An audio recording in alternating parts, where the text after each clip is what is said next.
morning, everybody. Thank you so much for joining us today. To start our presentation today, I'll walk you to our agenda.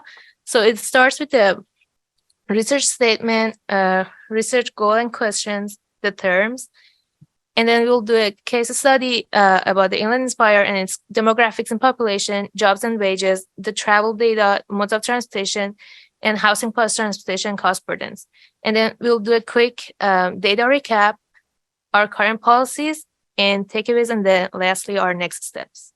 For our research statement, I'm just going to read from the slide. So the nexus between housing and transportation in the Inland Empire is a complex interplay of spatial, economic, and socio-demographic elements. The Inland Empire has attracted many looking to live the American dream of owning a home, but this has created a trade-off with transportation challenges, costs, and environmental impacts. And now I'd like to introduce our research goal from our research team. So overall, our research goal is to examine how the suburban and regional characteristics in the Inland Empire influence housing and transportation choices and affordability, which impacts the overall quality of life in the region. And then a couple of our research questions that we have to share with you guys is starting off with, is the Inland Empire affordable? What are the trade-off residents choose when moving to the region? What are the job prospects? What are the housing and transportation cost burdens that the residents of the Inland Empire face? And how can the region remain attractive to all generations? Before we continue discussing our research, I would like to point out some key terms that we have. So first is Nexus, a word which we heard in the previous or 2 slides ago. And it's a connection between a series of events. And in our case, it will be the connection between housing and transportation. Next is housing affordability.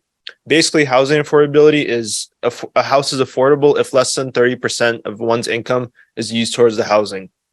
Next is transportation costs. It includes all costs associated with transportation, such as auto maintenance, toll roads, or anything else you could think that's related to a car.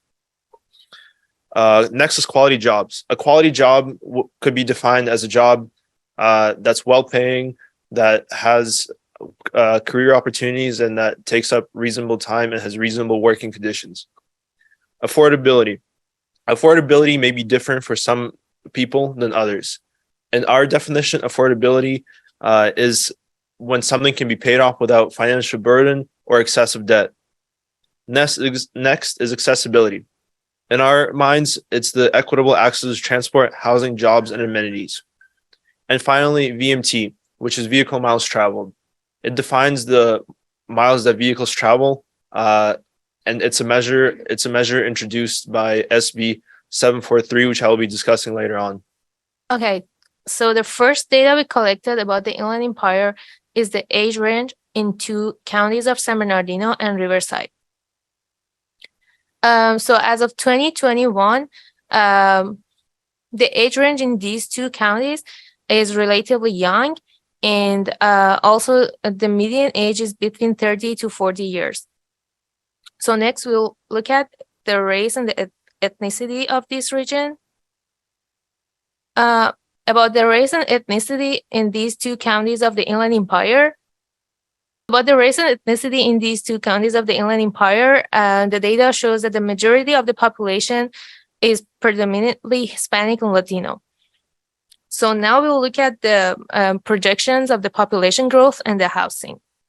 Okay, so as illustrated from the graph here to the left, we actually can see that from 2020 to 2040, it's projected to come to about almost 6 million people in our population.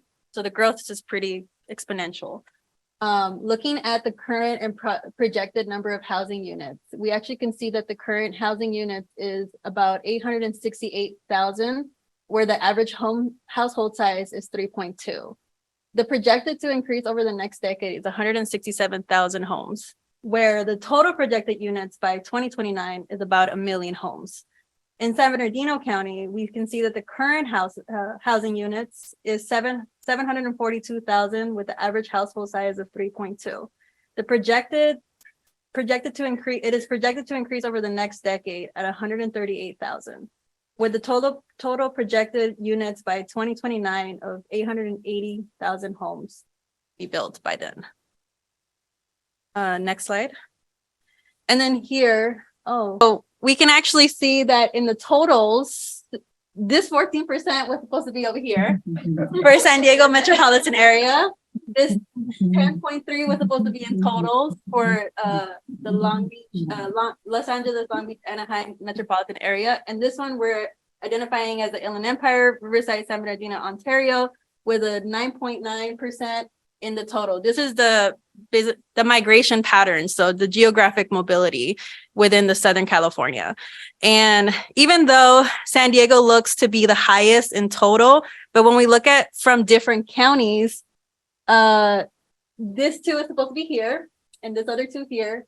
So 2, 2, and 4. We can actually see that more people are moving to the Inland Empire at a higher rate than the other 2.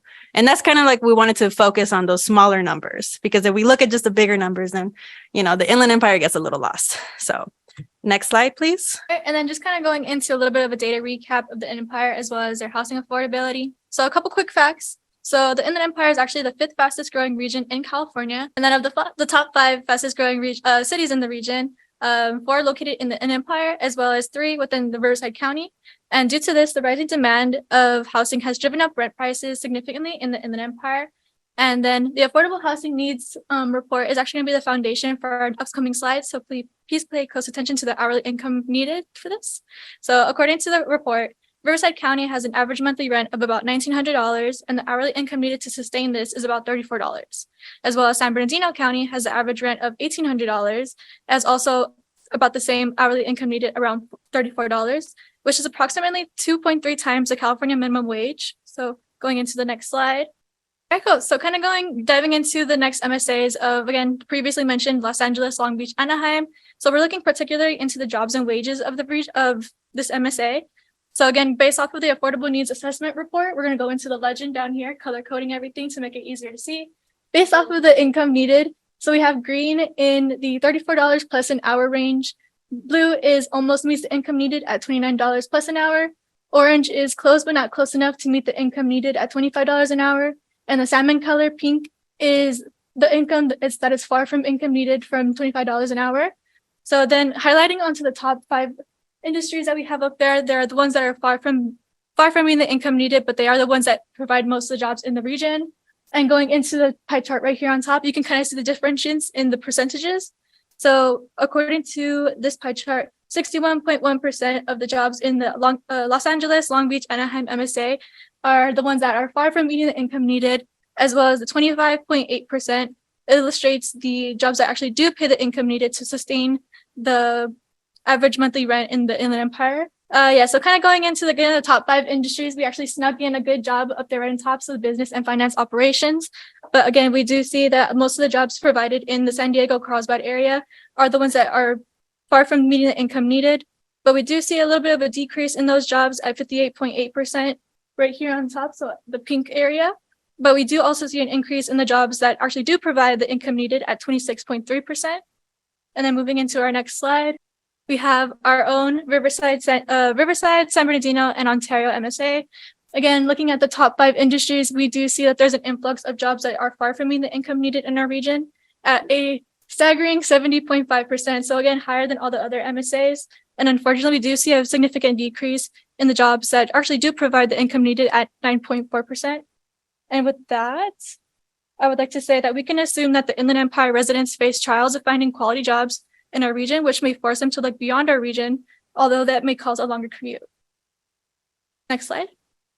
Okay, so as one of the consequences of lacking these high quality jobs in the region is that people seek for better quality jobs in other MSAs, and so they need to commute to their jobs like every day.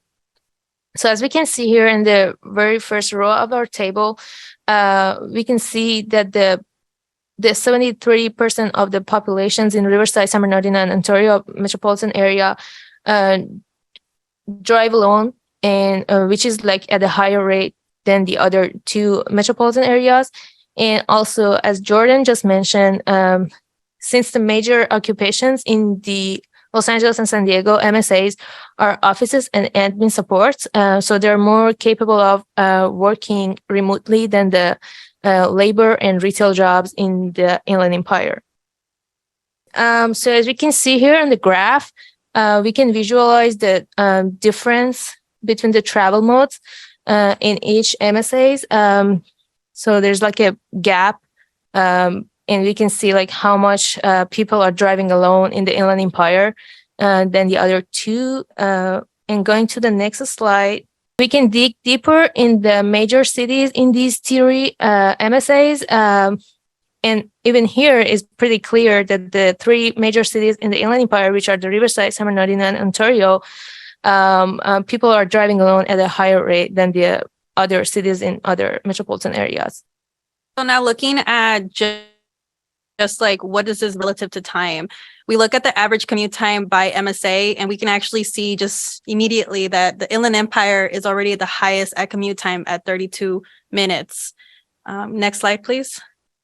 And then when we wanted to look a little deeper, we can actually see that in this three cities that we decided to choose within the IE, Ontario is actually the highest at 31 minutes average commute time. Next slide, please. My colleague was talking about how people commute to work, and now we'll be discussing some ways that people are able to commute to work using public transit. And there are some common definitions that I got from the DOT website, which I analyzed for popularity of use. And those include vanpool, which is a method of transportation of a group of people traveling in a single vehicle to a common destination. We have a demand response, which is flexible schedule and based on users' needs. We have motor bus, which is the most common type of transit. It's fixed route and powered by a motor or fuel within the bus. Next, we have a commuter rail, which is train. And then we have the commuter bus, which is bus used for long haul commutes and usually operates on freeways. And some things I'd like to add in addition to this slide is that demand response is extremely helpful to elderly or handicapped people, as they often offer services to them. And the motor bus is the most popular type of commute. And the commuter rail is being further developed all over the country, including our region. So now I will be sharing the commuting trends, and we can see two charts displayed with the earlier mentioned types of transit. And you may be wondering why the motor bus is a separate chart, and that is because it's much greater in ridership than all the other types of transit. And something I would like to point out is I included data for 5 years, starting from 2018 to 2022, as the 2023 data has been unavailable.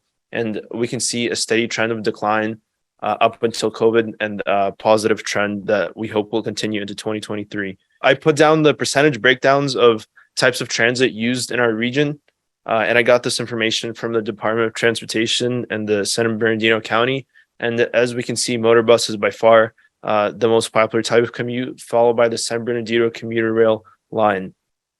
And amongst other factors, I think it's reasonable to assume that due to that, the San Bernardino line is more popular than the Riverside line. It's going to be outlined by the blue, and that is because there's more people commuting from San Bernardino because it's more inland than Riverside. And now let's talk about what this means for relative costs of choosing to drive versus using public transit. So this slide is actually going to look at what does this mean when people are choosing to drive alone or choosing to commute or choosing to live further out. When we look at Southern California, we can actually see that housing costs on average is about 34% of people's household income goes towards housing costs. Same with transportation. Transportation costs is at 21%. And in total, it's basically averaging out that households are spending 55% of their income on housing and transportation costs. So what does this mean for the metropolitan areas? So this 32 over here is supposed to be over here with the Inland Empire. So we can actually see that the housing cost income is actually a little bit more affordable in the IE. But when we look at the transportation costs, we can actually see that 26% of household income is going towards transportation costs. And then when we total this, we can actually see that the Inland Empire is actually spending way more money, 57% of their income on housing and transportation costs, which is pretty bad. So just a really quick recap of what we've said. Hopefully we haven't lost you. So the population in the Inland Empire is relatively young, and the majority of the population is Hispanic and Latino. As projected, 305,000 more housing units are needed to meet the region's future for the future population. And people are moving to the Inland Empire from different counties at a higher rate of 4% versus the 2% in others. And the Inland Empire is affordable if the hourly wage is 2.3 times more than the California community minimum wage, as well as in 2022, the Inland Empire had about 751,000 jobs from major industries that did not meet the hourly income needed to afford to live in this region. And due to the need for more quality jobs in the region, residents are commuting further and longer to other metropolitan areas and cities. One of the consequences of commuting from further distances is that residents become car dependent and choose to drive alone instead of carpooling or using public transit. Because the Inland Empire residents are car dependent, public transit ridership has decreased in the last few years. And finally, it's been determined that Inland Empire residents spend 26% of their income on transportation costs, and combine that with housing costs, that would equal to 57%. And according to our earlier defined word affordability, it is not affordable. Now we will be talking about SB 375, and it is also called the Sustainable Communities and Climate Protection Program. It was implemented in 2008. The expected outcomes was to improve public health through greenhouse gas reduction emission. It's the integration between housing, transportation, and land use. And basically what it calls for is the creation of sustainable community strategies plan, which integrates the RTP, the regional transportation plan, as well as the regional housing needs allocation, which combines the goals for transportation and housing. And specific to the Inland Empire, there are some setbacks which could be outlined, is that the development in our area is still very spread out and that it's not bringing enough quality jobs. Next, I'll be talking about the VMT SB 743. So SB 743 is a transition from the level of service to the VMT metric to assess the quality of transit in the area. A quick diagram we could see here is that one car traveling 10 miles is 10 VMT, two cars traveling 2 miles is 20 VMT. And the greatest difference between level of service and VMT is that the level of service provides a grade to how well roads are able to handle demand, and the VMT provides a metric of how many miles are traveled. And this improves public health once again through the reduction of greenhouse gases, as well as it encourages transition from suburban sprawl to infill development to reduce the VMT, as in infill development, less miles are traveled. And it allows for multimodal methods of transportation, as if you have one car with multiple occupants instead of driving their own cars, is less vehicle miles traveled.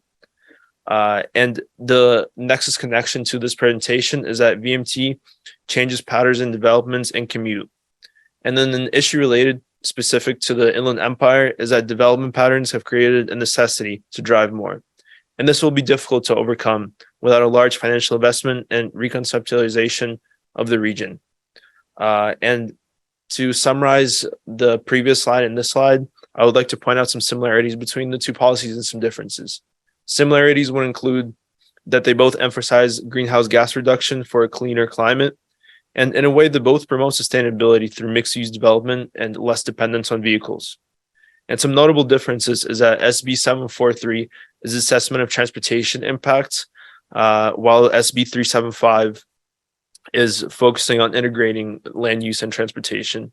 And finally, there's differences in implementation, as SB 743, the VMT policy, are assessed in a different way, while SB 375 affects regional planning agencies' development of sustainable community strategies. So there's different ways of assessing the progress in both of these SBs. So another policy that we looked at too was this breaking the barriers to employment. So this one establishes the Breaking Barriers to Employment initiative for the purpose of assisting individuals who have multiple barriers to employment, providing them remedial education and work readiness skills, and helping the grantees to successfully participate in training, apprenticeship, or employment opportunities that will lead to sufficiency and economic stability. So this passed in 2017, and as of 2022, the initiative has only enrolled 2,500 individuals, where 1/3 were accomplished measurable skill gain and only half were employed. Its goal in general was that by 2027, it had committed itself to 1 million middle skilled, industry valued and recognized post-secondary credentials. Unfortunately, the IE did not participate in this. Only Central counties, Merced County, Southeast LA County, County of Orange, Solano County, and San Francisco. Of course, not to say that this is a fix-it-all policy, because no policy is, but it would have probably helped with bringing some skills to the Inland Empire. Now looking at the next policy. Moving into the next policy, it is SB 686, also known as Affirmatively Furthering Fair Housing, back in 2018. So this SB creates new requirements for housing elements to be due to be revised on January of 2021. So all current housing elements are due to have these requirements in their housing element. So the requirements are to conduct outreach to include public in the process, conduct an assessment of fair housing, provide a sites analysis of land for potential development, and address the jurisdiction's priorities, goals, and actions based on the previous sections as listed. And I would like to point out that 24 out of the 57 IE jurisdictions housing elements are currently out of compliance as of a couple of days ago, August 20, 2023. And if you're curious about your jurisdiction, you can actually go to the HCD website compliance report and you can check it for yourself as well.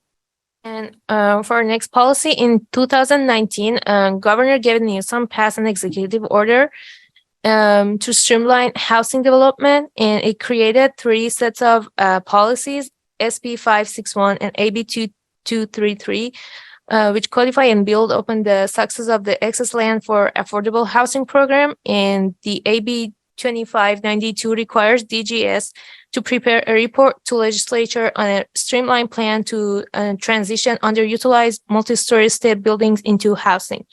So this program was deemed successful because it created 4,400 housing in California.